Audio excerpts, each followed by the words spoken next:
ஃபங்க்ஷனுக்காக சென்னை போயிட்டு 1 வீக் அங்கே ஸ்டே பண்ணியிருந்தோம். எங்கள் மாமாவோட ஃப்ரெண்டோட வீட்டில் வந்து அவ்வளோ பெரிய ஃபிஷ் டேங்க் வச்சுருந்தாங்க. பார்க்குறதுக்கே அவ்வளோ சூப்பராக அழகாக செட் பண்ணி வச்சுருந்தாங்க.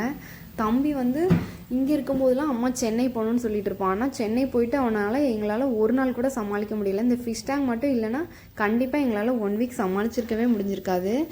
அந்த அண்ணாவோட வீட்டில் இந்த ஃபிஷ் இருந்ததுனால கொஞ்சம் ஓகேவாக இருந்துச்சு. அப்படி இருந்துமே டெய்லி ஈவினிங் வந்து வெளியே கூட்டிகிட்டு போவோம். போகிறப்பெல்லாம் ஜாலியாக வருவோம். வீட்டுக்கிட்ட வந்தோடனே அம்மா நம்ம ஊருக்கு போவோம், சென்னை வேண்டான்னு சொல்லுவான். ஏன்னா ஊர்லலாம் வீட்டை சுற்றியுமே அவ்வளோ ஸ்பேஸ் இருக்கும். ஜாலியாக விளையாடிட்டு தாத்தா வீட்டுக்கு போகிறது, அப்புறம் பாட்டி கூட கடைக்கு போகிறதுன்னு சொல்லிட்டு அவ்வளோ ஜாலியாக இருந்துட்டு அவனால் அங்கே வீட்டுக்குள்ளே இருக்க முடியல. அதனாலவே அன்றைக்கி அவனை ரிலாக்ஸ் பண்ணுறதுக்காக கொளத்தூர் ஃபிஷ் மார்க்கெட் கூட்டிகிட்டு போயிட்டு நிறைய ஃபிஷ்ஷுமே அந்த அண்ணனோட ஃபிஷ் டேங்க் வாங்கியிருந்தாங்க. அங்கே ஃபிஷ்ஷுமே நிறைய வெரைட்டியில் வச்சுருந்தாங்க. அதுக்கப்புறமா நிறைய எல்லா விதமான பெட்ஸுமே நிறையா வச்சிட்டு இருந்தாங்க. ரேட்டுமே கம்மியாக இருக்குமா மற்ற இடத்த விட. அப்புறம் ஃபஸ்ட் டைம் வந்து நான் புழு எல்லாமே சேல்ஸ் பண்ணுறத பார்த்தேன்.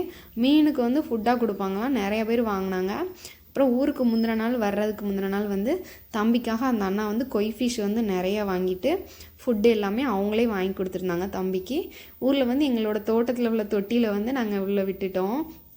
சேஃபாக கயரெல்லாம் போட்டு உடனேவே அன்றைக்கி வந்தோடனே நைட் டைமில் தான் விட்டோம். ஏன்னா இது வந்து ட்ராவல் பண்ணி சென்னையிலேருந்து காரில் இங்கே வரைக்கும் எடுத்துகிட்டு வந்துட்டு இன்னும் வச்சுருந்தா இறந்து போயிடுன்னு சொல்லிட்டு அன்றைக்கி நைட்டே போய் அப்படியே விட்டுட்டோம் தொட்டியில். இந்த கொய் ஃபிஷ் வந்து நல்லா பெரிய சைஸில் வளரும், அழகுக்காகவும் நம்ம யூஸ் பண்ணிக்கலாம்.